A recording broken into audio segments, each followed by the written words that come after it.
I would like to call to order the Architectural Review Committee meeting of Tuesday, February 20th at 5:30 PM. Mr. Hadwin, may we have a roll call? Yes, Mr. Chair, Chair Dozy, Present? Vice Chair McCoy, Present. Member Paline, Present. Member Walsh, Here. Member Fredericks, Present. Member O'Donnell is excused, Member Thomas, Present. and Member Thompson is also excused. We have a quorum. Thank you.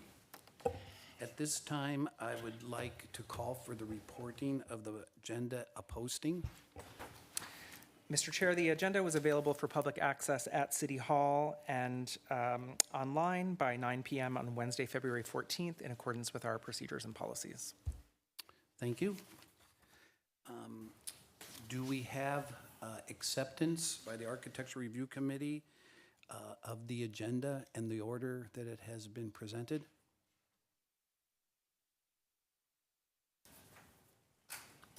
So, Mr. Walsh, so moved, Mr. Chairman. do we have a second? Second. We have a motion for approval of the agenda and a second. All those in favor? Aye. Aye. Thank you.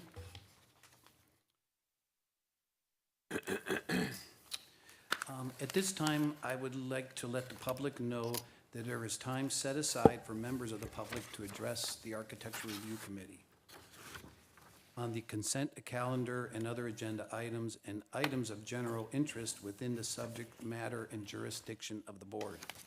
Although the Architectural Review Committee values your comments pursuant to the Brown Act, it can generally not take any action on items that are not listed on the agenda, posted agenda. 3 minutes have been assigned for each speaker. If there's anyone who would like to sign in, or if there's anybody online, please let us know. No one has signed up in the room. I believe everyone here is present for item 3A. So with your pleasure, Mr. Chair, they can speak during that item. There are 2 members online. If either of you would like to speak now on the consent calendar or other items not on the agenda, please raise your hand and I will allow you to speak. Not at this time, Mr. Chair. See none? Okay, at this time, we'll have approval of the minutes of our meeting on January 16th. Are there any discussion items regarding the minutes?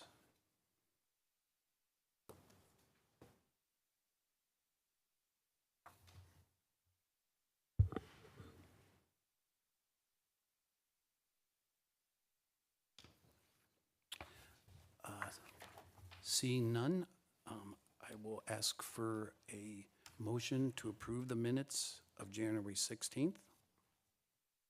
So moved, Mr. Chairman. Do we have a second? Second. All those in favor? Aye. Aye. So approved, the minutes of January 16th. At this time, I will ask for approval of the minutes of February 5th, 2024. Is there any comments or items for further review?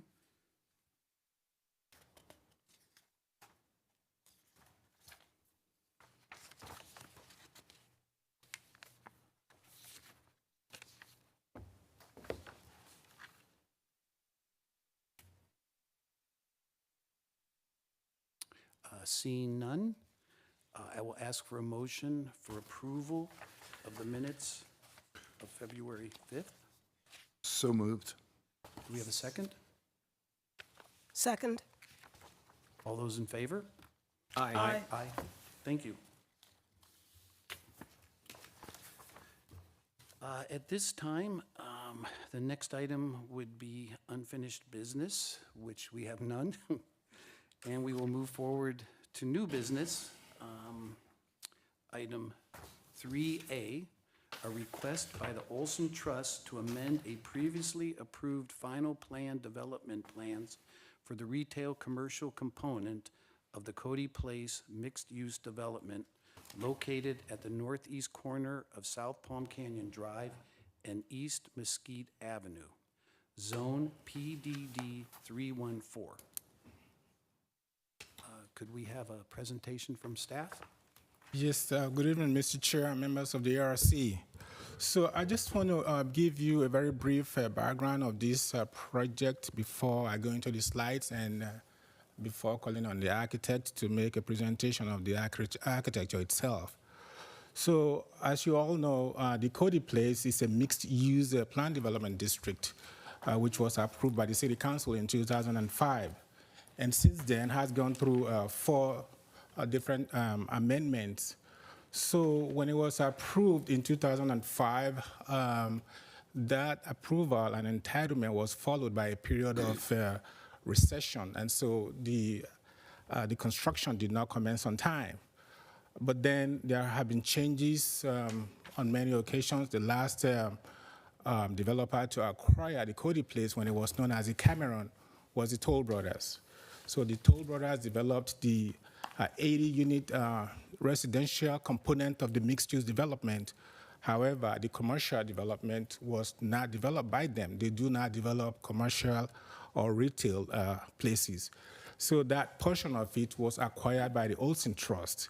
And also, I want to bring to your attention that the commercial component was, the final development of that portion was approved way back in 2007, but that has remained unbuilt till now. That component is only 1.26 acres, and it's 2 parcels. So on the 20th of January, that portion of the site reconfiguration and amendment was taken to the Planning Commission in a public hearing review. That was approved with some directions to and recommendations to the ARC. Now, the amendment before you tonight includes the reduction of the 15,000 square foot original space that was approved for the commercial component to 12,300 square foot. There have been changes to the architecture. Like I said, the original final PD was approved way back in 2007. Since there have been changes to the residential component of it, it would only make sense that the architecture be enhanced to be similar to what we now have on the site. The changes to the design, there are changes to the design and landscape and materials. All of those are before you, and that is what you're going to be reviewing tonight. This is just an aerial of an overview of the entire site. This is the whole Cody Place itself, and this area that is circled there is the commercial area that you'll be looking at. Now, this area is a little older because if you go there today, you will see that the residential component is completed, and then there is an ongoing development to the west of this site known as Elan. You also know that that construction or development is ongoing. This is the picture of how it looks like today. However, the construction fencing doesn't look quite like this. However, this is what it looks like. The perimeter is all been developed. There are sidewalks and there are existing landscape on the perimeter of this site. So these are the 2 site plans that was presented to the Planning Commission last month. So the one to the right was what was presented to the Planning Commission, and to the left of it is the amended one following that hearing to the Planning Commission. So the applicant has gone through the recommendations involving these conditions of approval that was imposed during that review and approval. They have made all those changes to it. I will go back again in details to show you those changes that were made. Now, so on that January 20th meeting, the Planning Commission did made some recommendations to the ARC that when you are reviewing or considering today's approval, you have to review the following. They wanted you to look at the trees and plant species that were selected. They want to be sure that they will be desert appropriate. They want to make sure that there is a shade study. The applicant did that. Those are also in your package. You may go through them if you should like to see them on the slides today. They were directed to eliminate excess glass if deemed appropriate by the ARC, and also to reconsider the louver system with permanent solution to reduce sun exposure if canopy is inadequate. The applicant would like to speak to that. And that the western elevation of building 3 to be upgraded to look more like the front of a building to create four-sided architecture. They did that, and you will see the revised elevations in your package as well.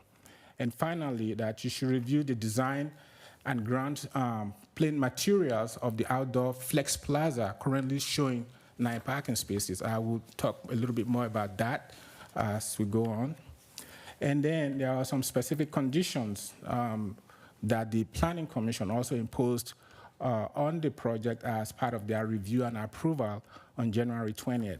Number one, that the applicant to provide street elevation of all 3 buildings for your review. They did that. You will see them in the package, and I will also show them in the slides a little bit later on. They were also conditioned to remove the existing wrought iron fence along both the South Palm Canyon and Mesquite perimeters to provide additional access points to pedestrians. They required a minimum of 2 pedestrian access points to be provided with one near the street corner. They have also done that. To wrap hedge screening around their parking spaces so that it extends to the north side of building 2. That has also been done. And 4, to make the 9 compact parking spaces fronting South Palm Canyon Drive a flex plaza space usable for other accessory operations such as an art plaza, outdoor dining, etc. And also to have the ability to convert back into parking spaces if required in the future. They've also done that. I will show you where that specific place is referencing. And finally, to demonstrate access to the retail space to CV Link. That was already there when the entire development was done. So this is the revised site plan. This is one of the pedestrian access that the Planning Commission had asked for. And this is the second one here. And here is the 9 parking spaces that the Planning Commission wanted the developer to convert into a flex plaza, meaning that if in the future, if additional parking spaces are deemed necessary, this space can be converted back to parking spaces. That will be approved administratively.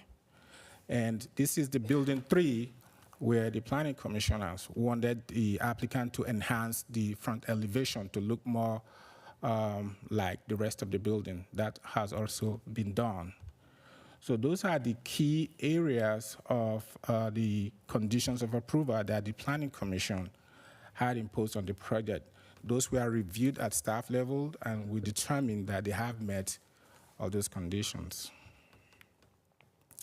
And this is just the landscape version of the site plan, and in particular, I want you to pay attention to the Flex Plaza. This is how it looks like now. It's no longer 9 parking spots that was presented initially to the Planning Commission.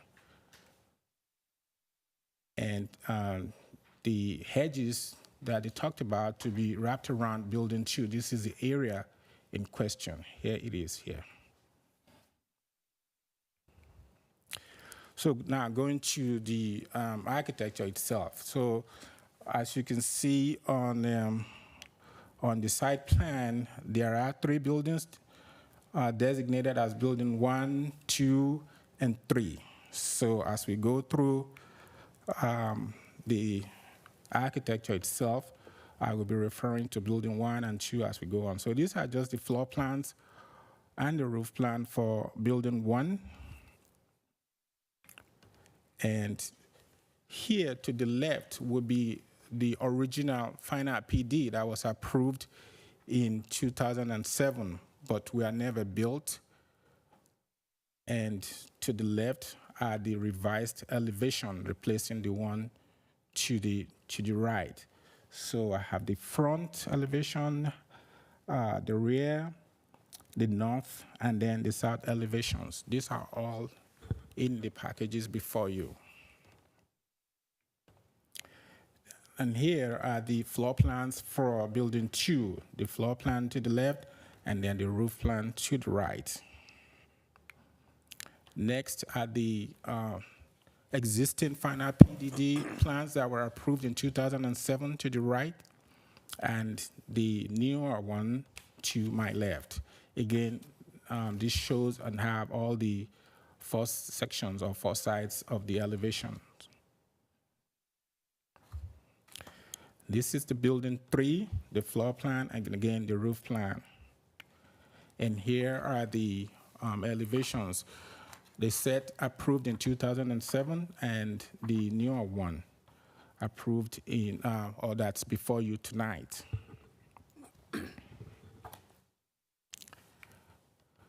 So the Planning Commission also asked the applicant to provide a street elevation of all the buildings to be reviewed by the ARC, and here is that the street elevations. All these are available in the package that are before you. And these are the 3D images of all the buildings. Buildings 1, 2, and 3.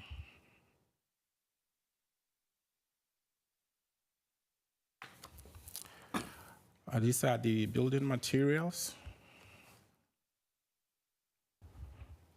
and the cross-section drawings of the buildings. Now, the Planning Commission also asked for a shade study. So this slide here has the plan for the shade study itself and the preliminary landscape plan. So these are the sun studies. So the first slide shows that of winter in January and then spring in April. And the following slide is for summer in July and fall in October. So I'm going through all of this because the Planning Commission did specifically ask the applicant to provide these exhibits for your review. So we also made sure that they are in the packages that you have. So these are the landscape legend consisting of the existing trees on the side and then the proposed one, and then of course the shrubs and bushes. These are some of the pictures of the site, the current condition of the site. Drainage. So at this point, based on the fact that we were able to make appropriate findings for conformance to the development standards, staff is recommending approval, believing that the current design is similar to what the original PDD had asked for, that the architecture of the entire site have some similarities to make it a wholesome site. So at this point, I'm available to answer any of your questions, but also we're calling on the architect at a later point to make additional presentation to you. That will conclude my report. Mr. Chair, I'm available for any question. Thank you, sir. Mr. Robertson, thank you for your presentation. Do we have any questions of staff at this time? Yes, sir. Mr. Walsh? Edward, just a couple questions in terms of a planning commission and what their concerns and intent were. On you indicated that they had asked for sun studies. What was the driving concern on that? It has to do with shade, being able to provide shade, not just for those that will be sitting on the interior, but also because if you look at building 1 and 2, there are outdoor sitting areas. So they want to make sure that there will be adequate shading in those areas. Right, okay. And in terms of the flex space, that's sort of an intriguing option to work into things. Some of the examples that were mentioned were, outdoor eating and, art gallery or whatever. Some of those things, like an outdoor eating setup, seems pretty permanent. And I'm just kind of wondering how easily that, and how flexible that would be. For instance, what is the paving material proposed to be in those spaces?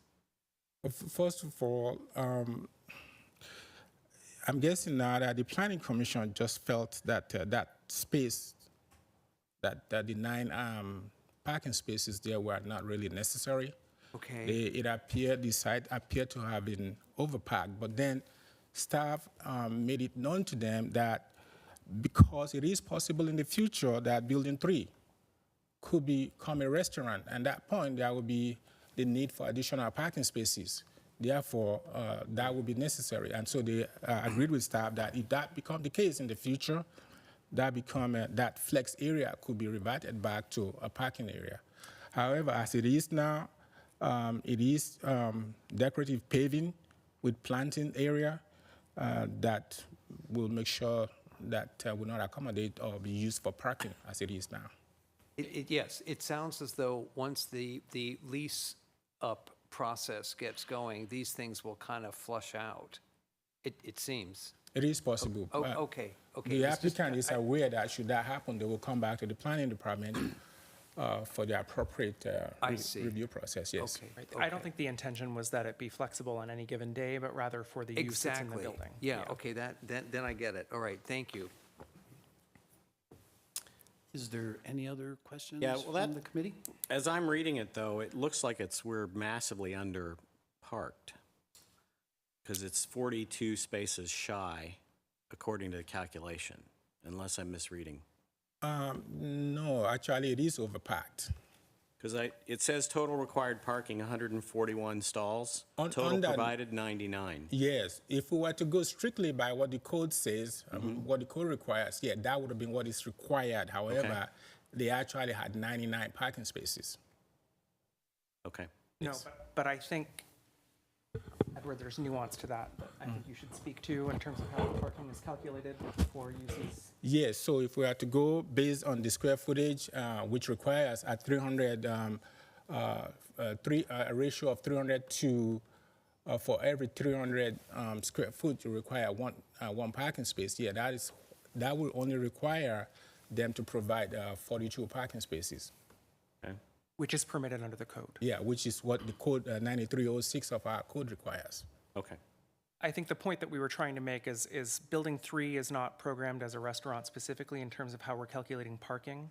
And so they are overparked based on how this is presented today. If Building 3 were to become a restaurant use or some other use that has a higher level of parking, then we may have a parking issue, or there may be just an operational need for more parking. So I think the idea is, as we get it leased up and see how it goes, Right. we'll have the flexibility to address that. But based on zoning calculations, they are overparked today, and the elimination of those 9 spaces is permitted. Got it. Okay, great, thank you. Question? Is the intention to make Building 3 a restaurant? At this point, we do not know. Even the applicant is not quite sure about that yet, but it is, if in the future, at some point, they want to do that, under the Plan Development District, they are able to. And just another point of clarification on that, we wouldn't go back and retroactively apply parking You would. requirements if that were to change in use, that, the building would be there. So I think what the Planning Commission came up with was a creative solution to say, we don't really have the ability to go back and say, now you're deficient 20 spaces. However, there will be the space that will be available to solve that need if it arises. Great. And as one other question, as I look at the plan, obviously it looks like we're just doing shell only at this point for this phase. Once we identify tenants, then the interior partitions will be established. Exactly, and that's one of the reasons why we were not able to really tie down the type of, or the amount of parking spaces that would have been required. Right, okay, great. Is there any further questions from the committee? Mr. Robertson, I have a few questions. Yes, sir. On the original plan, there was a requirement, well, they had 15,000 square feet and a requirement of 60 spaces, with 80 being provided. And Was that, so is it the restaurant use that increased the calculations for the additional parking spaces? So that's part of the calculus. However, going back to the resolution of 2005, it wasn't really, there were no specifics given at all. So it just said for retail commercial, that would be the amount of parking spaces provided. However, in our meetings with the current applicant, yeah, we did go into that, and they made it known that buildings 1 and 2 will be restaurants. However, we don't know who the vendor or the type of restaurant it will be. Okay, thank you. Yeah, and again, just from a site plan, it was my understanding, or I thought maybe in the first plan, there was some consideration that this development was being built, not only to serve the community, but also more of the residents that live there, to make it a walking environment, that people that live at Cody Place could walk over, shop, have coffee, lunch, whatever it might be, or might even have a business in there. So I didn't know if that gave some relief to the required parking spaces to make it At more that time, walkable. that may have factored in back in 2004 and 2005 when the original development was entitled. Correct. That's correct. And is that still the intent, or, I mean, I believe, you've got a pretty good captured audience right there, and to be able to serve them, I think is going to be important Yeah. for walkability. And also the parking lot configuration. On the original plan, there was even some space set aside for a small park, it appears. And now we have less square footage, but it's being used up, it looks like, by the parking lot or the configuration of the parking. Yeah, it is possible that that is factored into the developers or the applicants' calculations, that part of the mixed-use development will also be the users of the commercial site. So it is possible, yes. And so that's something they could apply for, or get a variance based on the site?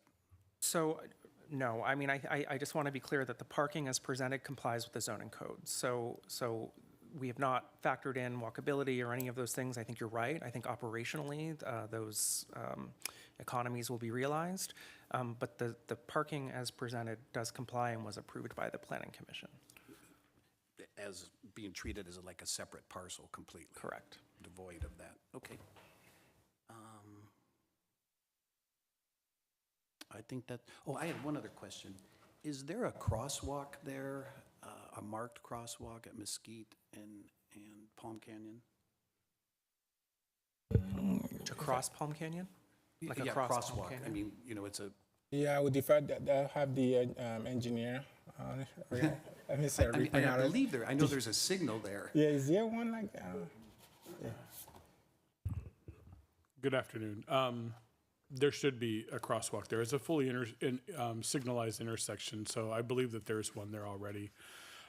It may have had to have been restriped recently because of some of the road work that was done out there, but I believe it's there. Okay, thank you. Any further questions? I had one more quick one I just thought of. Just remember, Payline, before you, I just confirmed on Google Maps the good news about technology. Yes, there is a stripe. Thank you. So Cody Place is a gated community, and obviously this carves into it. And as I'm looking down at the units just below Building 2 and 1, it looks like there are no gates or anything preventing people from entering the community. Is there a security issue with that, or has that been addressed? So there are gates leading into the residential component. There are two gates. One, if you are accessing from Mesquite, and the other, if you're accessing through South Palm Canyon. There are controlled access on those 2 points. It is only to the commercial component where there are no gates. If you look on the plan on the left on the screen, I think the gating, and I'm looking to the applicants to correct me, is you can drive in off Mesquite uncontrolled, but the gate is where it turns right to go into the residential portion. Yeah, I just didn't see the gate on the plan. Yeah, That's what I was I think it's actually confused. better illustrated on the amended site plan on the right. And that's the one right by that tree? Yes. Got it. Okay, great.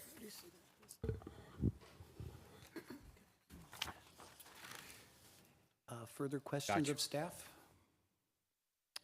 Seeing none, we would like to open it to the applicant to make a presentation. If you can come to the microphone and please state your name and address for the record. Good evening, Rob Aris. Good evening, Mr. Chair and members of the committee. My name is Rob Aris. I am here on behalf of the Olson Trust applicant. And I have with me here also our architect, Tim Bundy from Bundy Finkel and Associates, and also the landscape architect, Charles Trumbridge. So I'll let, I think all the questions have been answered. I was going to try to piggyback on any of these, but I think everyone got their answers on those. We don't have any additional presentation slides other than what's already in the staff report, and we thank staff for their hard work and time on this project. I'll turn it over to our architect, Tim Bundy, who can maybe just elaborate a little bit on the design, and then we're here for any questions that you may have for us as well. Thank you.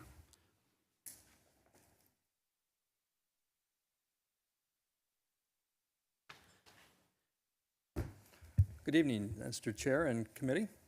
My name is Tim Bundy with Bundy Finkel Architects, and I live in Lake Forest, California, practice in Costa Mesa, California. And we are delighted to be a part of this team to come in and help out with this next phase of the project. And our goal was from the very beginning to provide an architecture that fit into the neighborhood within the realm of the mid-century modern, or at least the modern kind of a look, with some of the simple lines and forms, the floating planes of the roof and the cantilevered members of the canopies and the trellis structures. Our challenge was that we're working with a structure that technically has four sides to it, obviously, and yet as a tenant, knowing that we've got two restaurants and the two corner ones, you got back of house issues that you need to address. And so our strategy was to create a base portion, a mass at the back of the project that would serve as either an entry point with some windows and opportunities for shading these openings with shade structures, and yet also was forming a backdrop for the main uses of the kitchen, the back of house. And the front end was obviously oriented towards the view, so that we have the larger area for the dining area with the glazing opening up to that particular view of the mountains and that outdoor seating area. Our choice of materials was based a little bit on what was over there at Cody Place right now, where they have a distinctive light colored plaster for the majority of the structure, with some accent grays and a slight kind of a slate gray for some accent points, along with some tiles that are, or the masonry, we're using either a CMU stacked bond material or a poured in place concrete, or the tile material for these accent panels that are shown on all three of the buildings. Our intent was to create a building that could be situated in that site area, to create a space in between them that was consistent with that particular shape of the building, and providing outdoor patio space that was shaded and provided additional cover for potential customers there in the seating area. That central plaza area was set aside as a kind of a gathering space that would be a central focal point for the waiting at the restaurant, as well as something that was accessible for people at the restaurant itself, where they could have some seats in there. There was talk of a fire pit of some sort, similar to what's over there at the Burra restaurant in town, and looking to have a conducive environment where people could enjoy waiting, have the shade of the trees. We've got several large anticipated Palo Verde trees in that area, and continue to create a pedestrian space there. Our interest was, I think, piqued with the idea of providing the pedestrian access from the sidewalk, and what we've done is, I think, it actually is an improvement to the site, with that opportunity to have the pedestrian come into the property. And I think it works based on some excuse me, some of the layout right off the sidewalk and the existing trees and the sidewalk treatment that's there. In between the two buildings, it enters right into that plaza space. And then there's a second one that is just to the north of Building 2 that's coming right off the sidewalk that leads, it's between that landscape area and then that Flex Plaza that was discussed. So I think our access to the buildings has worked out quite nicely. Building 3 was intended to be flexible enough to become a restaurant use with, again, we've got the same issues of a four-sided structure that's got back-of-house issues to deal with, and that's always an issue on a retail building of some sort. So our intent was to, again, create a solution that provided opportunity for shading, some recesses of the walls for accent colors. And if you go to the, that has the elevation for Building 3, we're layering the building with the plaster. The white is just a smooth trowel plaster, with the gray being that whether it's tile or the concrete block, the stacked block, to create an accent panel there. The doors are meant to be, again, something that provided a source of color along with the recess behind it. The windows there are intended to provide a certain amount of natural light, but will be more than likely, depending again on how the tenant does their TI, something that is got an opacifier on it, so it's not a direct view into the space, at least for the bottom panels there. We've introduced another element which we're using as a shading device, is this louvered panel that you can see there on the south elevation, where there's a patio space on Building 3 that has a trellis overhang, and then this is a device that's used on all three of the buildings to provide a certain amount of shade and separation for privacy, as well as a certain amount of shade, actually. And that's something that is picked up on all three buildings as a device to tie them together, as well as create those shading opportunities. We've got exposed steel as part of the roof framing system. One of the other aspects of the design was to create a somewhat straightforward, easily read structural system, kind of true to the systems. We've got the exposed beams, the flat panel roof over the pitched area there. With exposed beams, the underside of the soffit will be a wood material, whether it's actually wood or some other type of material that looks like wood. The idea would be to provide a warm, kind of a ceiling plane that projects out beyond the face of the building. That continues in a couple of locations where we have this overhang of the trellis along the walkway on Buildings 1 and 2. So the materials were meant to be somewhat simple and something that we could carry through all three of the buildings with a degree of regularity. We've got some of those pictures don't really do them justice, but the idea of using that veneer Orco Black is actually a material that has a much lighter perspective when you see it in reality. But those are the basic materials for providing a certain amount of accent layering with the panels that are the structural support between the glazing members, and they're helping to support the roof structure. And I am here to answer any other questions that you may have. Thank you for your presentation. Is there any questions from the committee for the architect? Member Walsh? Yes, thank you. There was a photo in the mix there of a close-up of some of the materials, and I was curious about the metal screen, the vertical metal screen. Does that sit Yes, at the exterior or the interior of the window frame? it's on the outside. It's on the Okay. exterior of that. Is it permanent? Does it move? Most of these are, that's not meant to be exactly right next to the window. It's on a separate frame that's pulled away from the building, creating a separate, it is meant to be a permanent, kind of a creating a passageway for several locations, then up against the window on buildings 1 and 2, it is on the outside. Okay. And building 1 and 2 match one another, don't they? Very similar. Yes.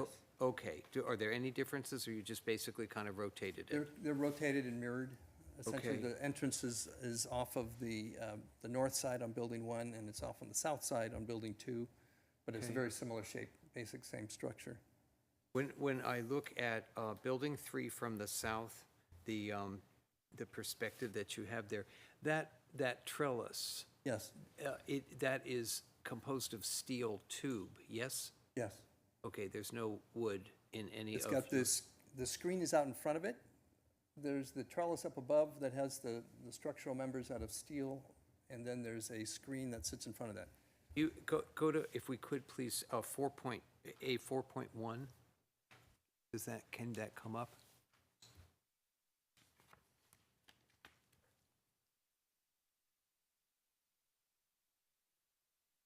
Yeah, that's a good, if you take a look at that. No. Okay. Well, I'm here, my show and tell. So there. Right. Okay.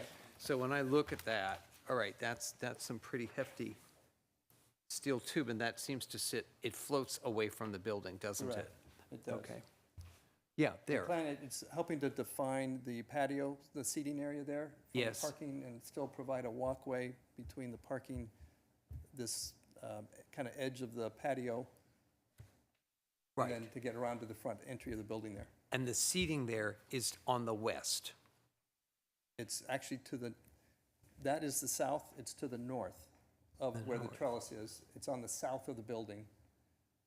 Okay, so the elevation with the trellis with the seating is facing South, south. correct. Okay, okay, that's good. You know, when I look at the before and after, the first series of elevations and layouts, there's a world of difference, and I'm just sort of curious what was driving this leap of aesthetic. We were looking at the actual Cody Place, the rectilinear forms and shapes and openings were much more of a kind of a regular geometry. And this the skewed and the angled components of the previous project was felt to be something that was not only difficult to build, but would be very hard to lease as a tenant use. And the direction and our interest was to provide something that was a little bit simpler and something that carried the architecture of the neighborhood more specifically. I think you did it, and I think that some of the earlier forms could be argued to be a little bit arbitrary, and maybe you will be rewarded with a buildability That was a good part of it. factor Yeah. that would work in the favor of the budget. Thank you. Any other questions from members? Yeah, I've got a couple of quick ones. I didn't see any sections, so I'm assuming that the tall white parapet is enough to cover the mechanical equipment? We've got an opportunity to drop it a little bit if need be. The ceiling or the roof structure below that is a possibility, but there's at least 4.5, 5 feet in there right now. Okay, Possibly drop it down a little bit lower if we need to. great, okay. And then on Building 3, when he mentioned that structure, if that is not a restaurant, is that structure still going to be built? Or is that a kind of a, if it's a restaurant, we build it, if not, then, Well, I think the original intent was for that to be a multi-tenant building where they had potentially 3 tenants. And initially, they were anticipating that south tenant space to be possibly a coffee shop or an ice cream place or something. So it was designed specifically to have that outdoor seating. right? I think if the whole thing went to something other than that, then that patio area may still be used for outdoor seating for employees or something like that. Right, okay. Thank you. Any other members? I have a quick follow-up question on that. So if in fact it does become a place for people to sit on the south side of that building, right now, maybe it's just the way the rendering is positioned, it looks a little hard, the surface, the hardscape with all the parking structures. Is there an opportunity to soften that further? So you're not just looking at a series of cars parked along that? I know you're gonna get some, you're gonna Yeah. get some screening with the Yeah. screen that's there, some privacy, but still feels really very urban. It could be. I think there's opportunities to do something with that. We have seen this kind of a screen set up where it has actual vines on it, so that the vines kind of grow up that particular louvered system to help create a little softened edge as well. So that, I think that's a possibility.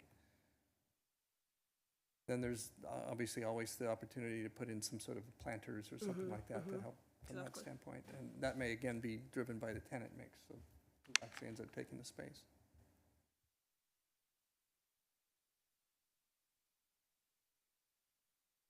On Building 3,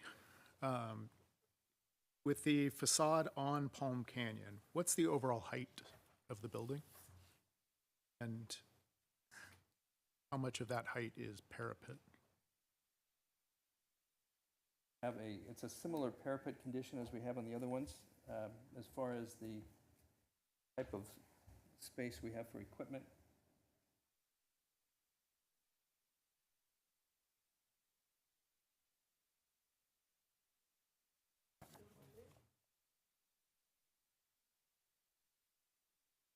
I think it's 23. Yeah, on A3.3, it's on that east elevation, it has a dimension.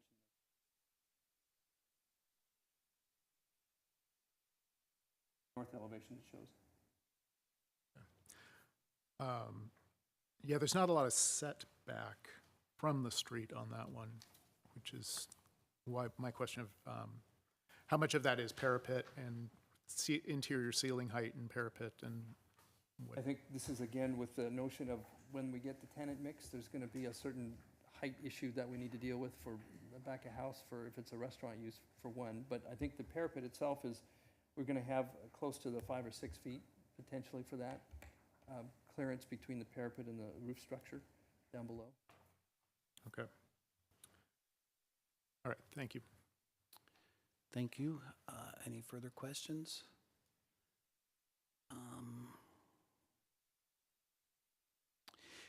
I have a question. If we refer back to the color site plan rendering,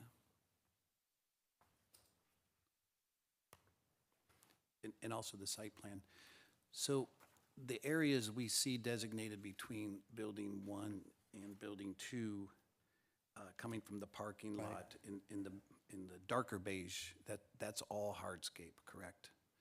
And then the lighter areas that look like a DG is landscape areas. We've got, it's a concrete plaza essentially that the buildings are sitting on. The accent area is up near the street there. And Correct. the light beige is a concrete. Maybe I misunderstood your question. No, correct, yeah. So all of that area outside the trellised and where we even see the tables and chairs is hardscape. Thank you. Well, let me clarify that too, because inside that, where the grouping of 4 trees are, there is a couple of circular elements that have an accent paving that is intended to be a kind of a display area, if you will, that Okay. they're looking to put some artwork in there as well. And there are some additional planters that are in those. Okay, thank you. Further questions? At this time, is there any questions or comments from anyone in the audience? I don't believe anyone else is here in the room, but we do have a few people online. If you are watching the meeting remotely and you would like to speak at this time on this item, please raise your hand so I can allow you to speak.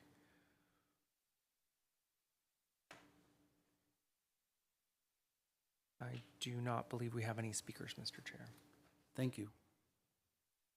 At this time, we'll have committee discussion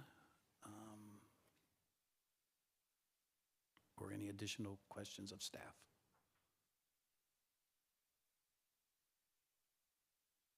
Would anybody like to start? I'll start. I have a question to staff. So our purview here is really kind of the items outlined by the Planning Commission relative to the items that they listed, not so much as the site plan and some of the other configuration items. That's right. The site plan has been set by the Planning Commission. They did request that you look at that plaza area, and I think specifically sort of the landscaping within it. Obviously, the landscaping is before you tonight, and then the exterior architecture. Okay, great, thank you. I'll open the discussion, or Member I'll have one Proline? more quick question. So the staff recommendations, there were no other recommendations beyond approval, correct? Based on the fact that they amended everything? That's correct. So they met all the conditions and the recommendations, and we were able to make the appropriate findings for approval. And so staff is recommending approval as submitted. Okay. And the plans that are before you are revised since the Planning Commission Right. with their feedback, yes. Okay, thank you. I'll just open up the discussion here. I think some of the concerns I do have are related to the site plan. Since we can't adjust it at this point, working with it, but just some of the items, and I think it was alluded to by Member Robertson, that we have is the amount of the hardscape. And where we have parking stalls that come right up to building number one. And I understand it as being treated more as a urban type situation, but I think there's opportunities, because I look at it, if you're lived at Cody Place and you want to walk over there, I feel that there could be, even into the hardscape, a stronger pedestrian link designed in that was really prominent. You know, if you come across one of the sidewalks, you have to make a right-hand turn and you run into a lot of people will be walking through the parking lots. And I think there's a way to avoid that or design in a solution for that to make it more pedestrian friendly. Another, I guess it's a question or concern is, if the main entrance into this is really viewed off of South Palm Canyon, you come into what's called Private Street B. And then you have to come into the Cody Place circulation. And I don't know, because of the property line, they couldn't make a connection through there to the parking lot. But you basically have to drive in past two dumpsters, turn right, and then go down into one of the other parking lots. And I think there's an opportunity also, if we are working, you know, we show some of the covered areas on the corner that have the covered trellis with some tables, but then there's a large amount of space outside of there. And, you know, even if they could,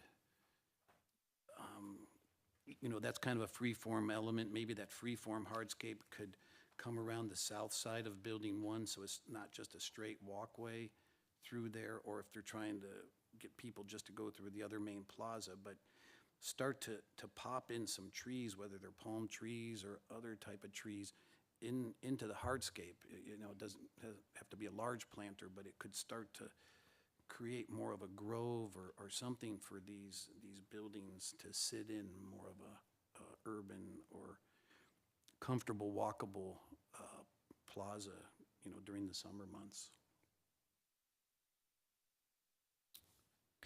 So maybe just one point of clarification, because I don't think it's clear on this plan. The primary access to the Cody Place residential component is a little bit further north up South Palm Canyon. Correct. So it's not, okay, I just wanted, maybe I misunderstood you, but that Private Street B is not intended to draw the residential Right, but that's traffic in. to draw the commercial people would come in that entrance. And again, I'm just wondering why the parking was configured the way it was, that you didn't come in and have, you know, access right into that parking lot to the south of that entrance. It's cut off by a planter. You know, there could have been maybe a connection there, and then landscape buffer all along the Cody Place Street, or some type of configuration. But you really have to, you drive through those spaces, then you turn right, and then go into that parking configuration. And if the first one's full, then you have to come back out and go into the next little parking lot. So those were the items that I was, you know, so I think, and then also somehow to maybe treat some of these areas or the entrances to the parking areas with some decorative paving or something. So it feels more like a pedestrian plaza area that can be used for parking than just, an asphalt parking lot. Because it looks like even where we have the parking adjacent to the buildings, in the parking lot north of Building 2, we have tree wells in there. The parking south of, or east of Building 1, that's a lot of asphalt there, just to circulate around. I can see it's for the dumpsters and everything, but you have, minimal parking lots, very little trees, and just a whole center area of asphalt. Somehow to break that up somewhat, and to make a stronger link.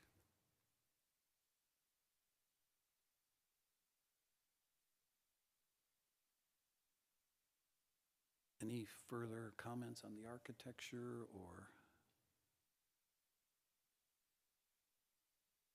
I have additional question for staff. On the lighting, will there be light standards in the parking lot? Will it be lit by bollards? Is there I'm sorry, I didn't get the question. parking lot lighting? Oh, yeah, so there is a condition of approval, and they did submit a photometric sign plan being reviewed by staff, so it's in conformance to our section 9321 of the code. And are those proposed fixtures consistent with the Cody Place parking area? Correct. They are, okay. So it'll look uniform. I'm sorry? It'll look uniform and similar. It will, yes, it will. In styles.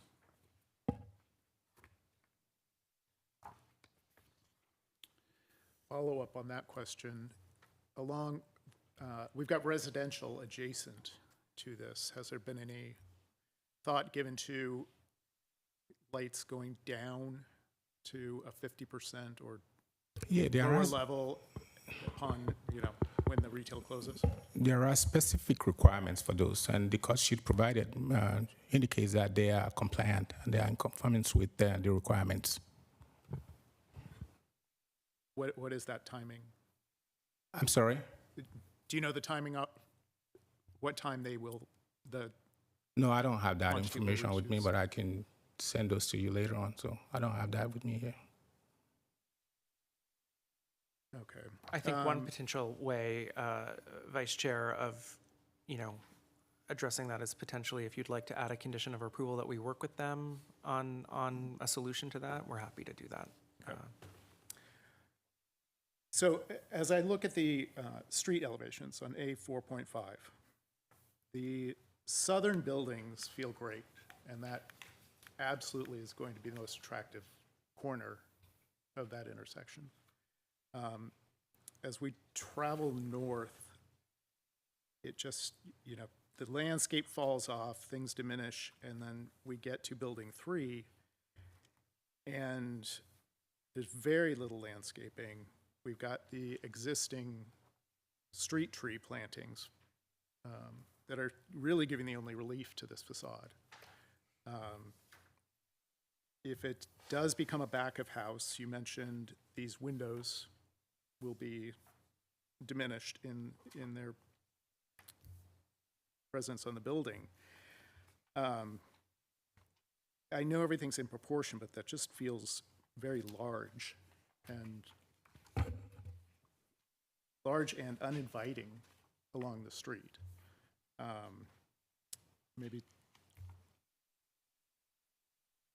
I'm not a licensed architect, I'm a landscape architect, so some softening on this would be greatly appreciated, but maybe the architects can advise me on, would a reduction in the height of that facade be appropriate, or what could we do to make that feel a little better?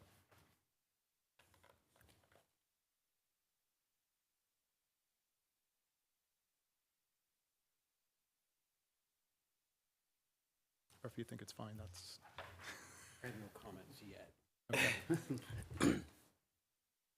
so that's my thought. So definitely some more landscaping or something along there to soften that and then potentially something on the facade height. Yeah, I mean, essentially, that is the rear of the building facing Palm Canyon. So I think it does need some,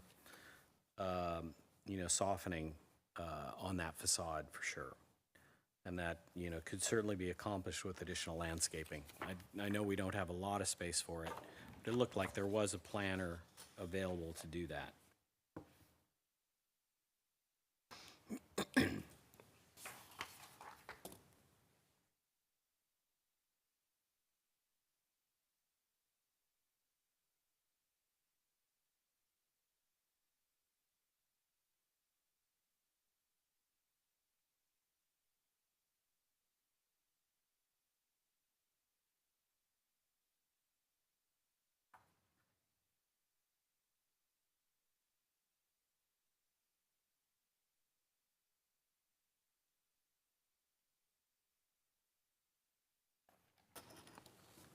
Mr. Chairman?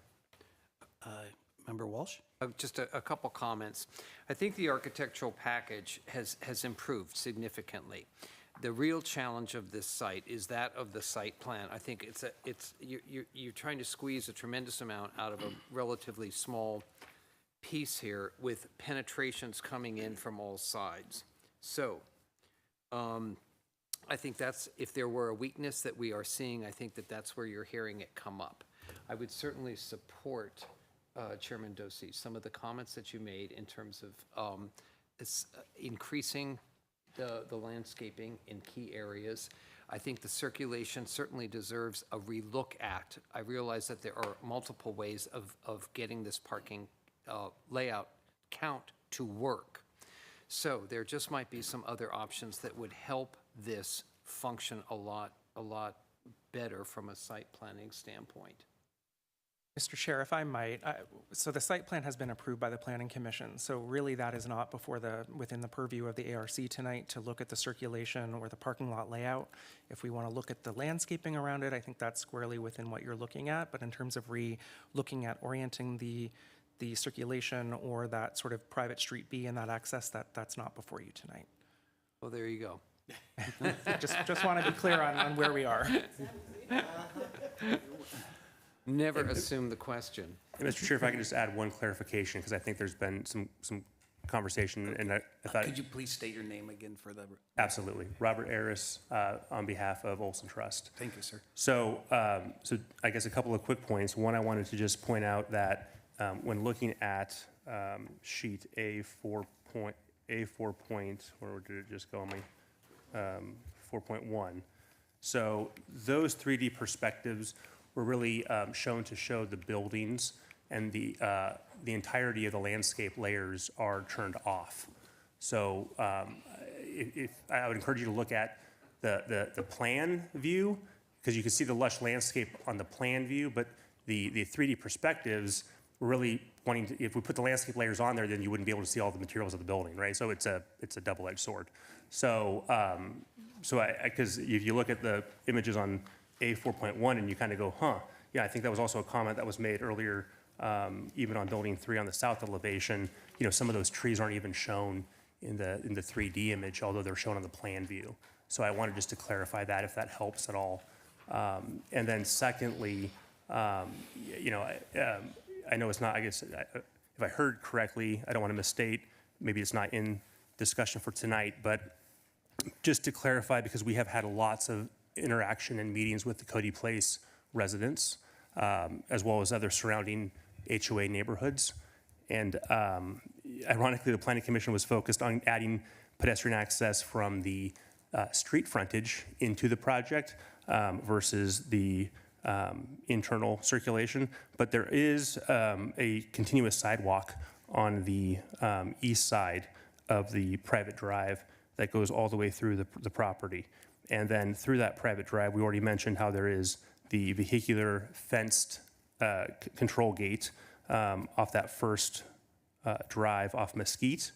But then right next to that, there's a crosswalk internally for residents, which also have a pedestrian gate in that same control area to cross over to buildings 1 and 2.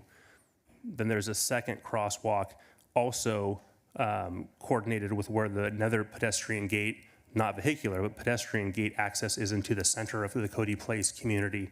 And there's a crosswalk that gets you there that then tees off so you can get either to Building 3 or Building 1 and 2. And then, of course, as you go further down, as we talked about, the actual drive entry to Cody Place is even further to the north because there's three units that you kind of don't see north of Building 3.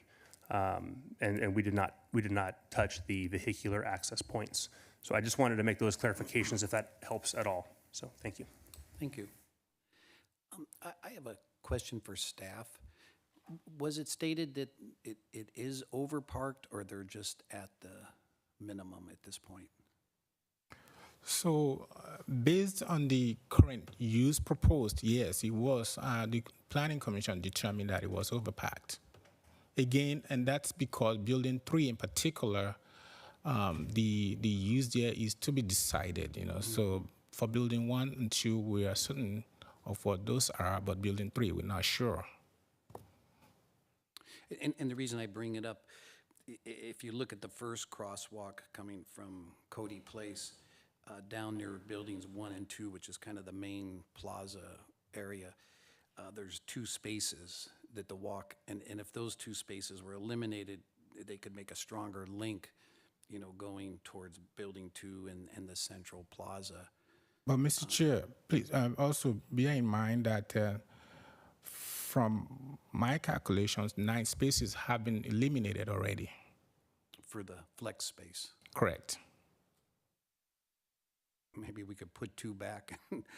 I kind of look at that as, Those were specific conditions from the Planning Commission. I mean, how usable is it, you know, sitting adjacent to a parking lot? Okay. So we could make a motion with some of the comments that were stated and then have our vote. I think as it relates to the architecture of the building and the landscaping, yes. As it relates to the parking layout and spaces, no. And in terms, I know there was some concern about the Palo Verde tree. On the plan, it calls out for the museum hybrid. There's other varieties of Palo Verdes, if that's the tree they would like to use, that could be more structured. The museum's a pretty fast-growing one, and I understand their concerns with that. Cirsidium Mr. Chair. praecox and some other varieties. Yes, Yes. just a couple of suggestions on the plant material.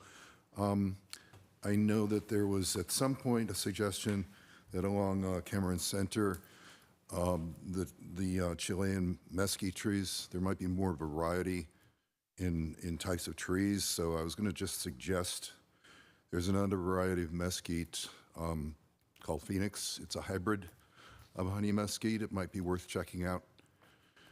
It's similar, but different enough in foliage. And with the Japanese blueberries, it's been my experience that they require partial shade. They tend to sunburn here, so might be better to consider some other options. Thank you, Member Fredericks. Okay, any further discussion amongst members?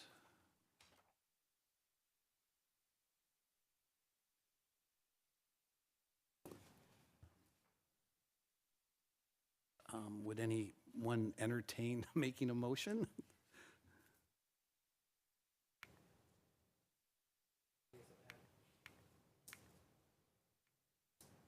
So just to confirm, once the usage of Building 3 has been clearly defined, if it is in fact determined that it will be a restaurant, then those revisions will come back to us to evaluate? Or what does that work, Chris? No, so there would be no requirement for them to come in and revise the parking or make changes. That's something that, you know, we would do through a change of use within an existing building.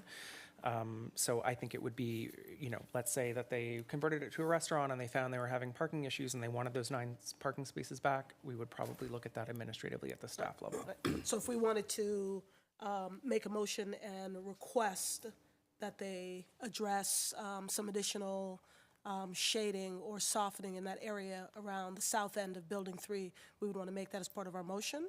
Yes, Okay. yeah, yeah, that is definitely within the purview of what is before you tonight, is looking at that sort of landscaping and shading issues as it relates to the architecture in the buildings, yes. Excellent, thank you. And could that include adding some additional of the triangular or V cutouts, similar to what they have near Building 3 and Private Street B parking lot? They have those angled cutouts for additional trees that could be placed adjacent to Building 1 and north of Building 2. Might be a Right at the opportunity. entrance of Private Street B from Palm Canyon where it juts out, I'm Yeah, not sure. They've gotten those trees in there they didn't put a full island in, but just a little V cut. And it looks like that same condition could occur east of Building 1 where the parking lot comes right up to the hardscape. And Some more parking lot shading.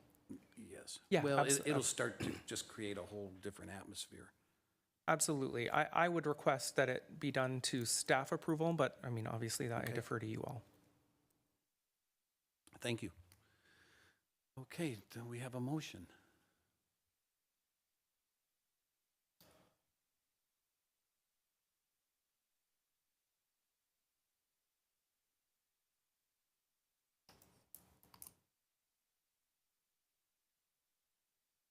I guess we're a motion to approve with a few comments. One would be, I would like to see I think we'd like to see a little bit better delineation of pedestrian walks across the parking lot from the Cody Place. Maybe that's just change of pavement. Revisit a couple of the species of trees, the mesquite and the Desert Museum tree. And then look at additional planting to the south of Building 3. Okay. Else? And take a look at more parking lot shading in front of Building 1. And the reduction of light levels at cease of operation each evening, or within an hour of closing. Okay. Do we have a second on the motion? One point of clarification, Mr. Chair, you had oh, I'm sorry, you did capture it, Vice Chair, never mind. Was that a second by Mr. McQuay? Second. We have a second by Member Walsh. All those in favor? Aye. Aye. Any opposed? Aye.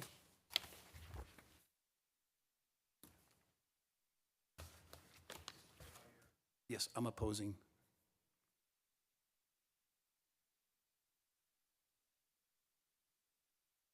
Thank you. Okay.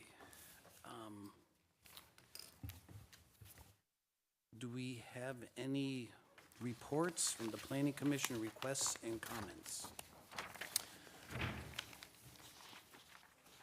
I believe at the last meeting, which I wasn't able to attend, the Planning Commission had made a request for you all to strike a subcommittee to look at a phase of development in the Asina subdivision, and I believe you did so. So we are in the process of scheduling that meeting, so stay tuned on that.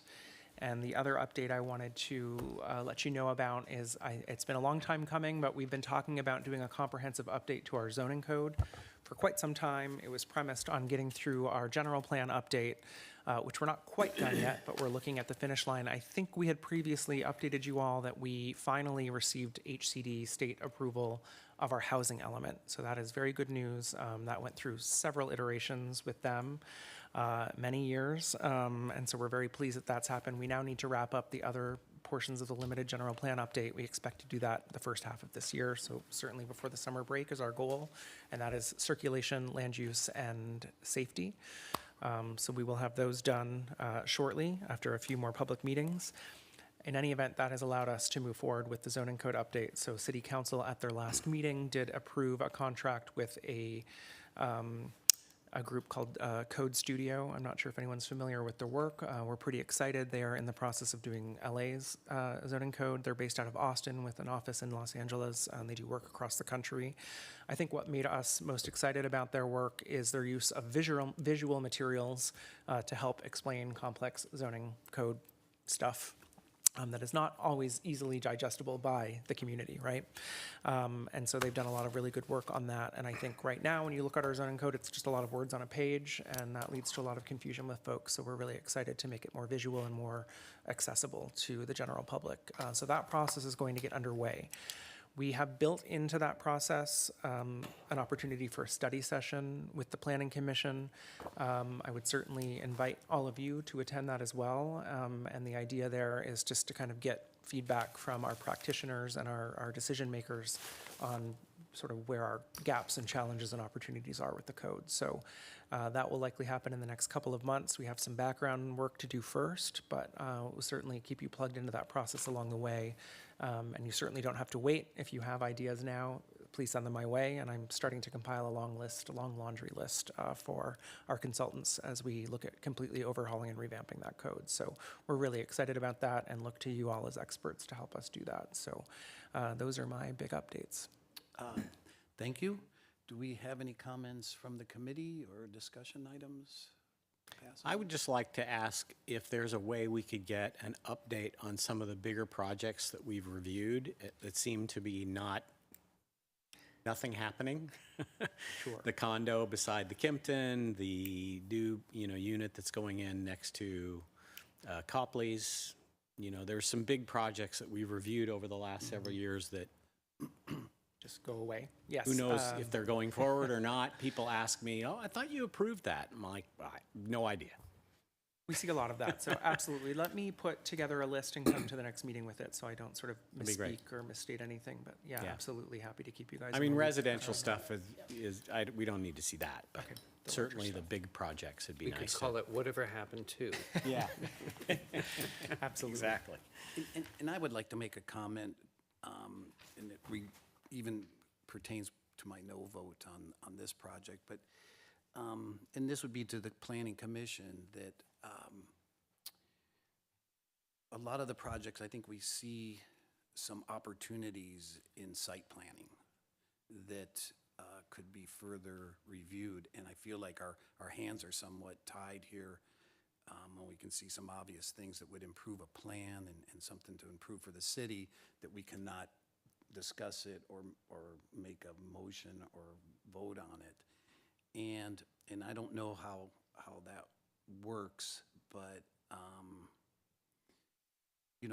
when you're, okay, this is it kind of a thing, it's, okay, how do we, adjust it or work with it when you're in there, and there's, and I know it's to move the process forward faster, and I know with planning, certainly we want to look at setbacks and zoning and all the things that pertain to planning commission issues. But I feel like many times that the site plan and architecture are meant to work together, and if we can see opportunities to improve that, I would hope that Planning Commission would give us the opportunity to review and comment on those. And still be able to move a project forward. May I add? Yes. It seems as though, and this may be the nature of the beast, but it is a bifurcated process. And so, many times just through professional eyes, we can see that the real root of an issue that is expressing in something like a very barren-looking elevation or whatever has its cause in a deeper site plan piece or something. I'm reaching for an example there. But that's what comes up, I think. So when we have to kind of prune what we come in with as a reaction and a recommendation may not really touch the whole problem. I appreciate that. And I would say, as I understand it, before my time here, we sort of had a more circular process where I think you all came before the Planning Commission, and then it went to them, and I think what was happening and what the city council took as a concern was that we were going through multiple meetings and multiple iterations. And of course, there's state law that dictates how many meetings a residential project can have, et cetera. And so there's a bit of a balancing act there. And I think this was the attempt to sort of, as you said, expedite things and get them through the process. I don't think it was our intention to sort of preclude you from input as practitioners on the site planning process. So good feedback. I think we can do some thinking on that. You know, again, this zone code update is an opportunity for us to rethink our processes as well as our regulations and standards. And so, you know, maybe think on that a little bit more, and let's think about how we can both keep things moving without going into sort of the spiral that it sounds like we might have used to in the past, but also making sure that you have the ability to provide meaningful feedback, you know, where it's relevant. Thank you. Yep, this particular, I mean, this, had the building still been there on the corner that was there, that was the, I think the Huddle Inn or the Cody, it was called the Cameron. It was a little commercial.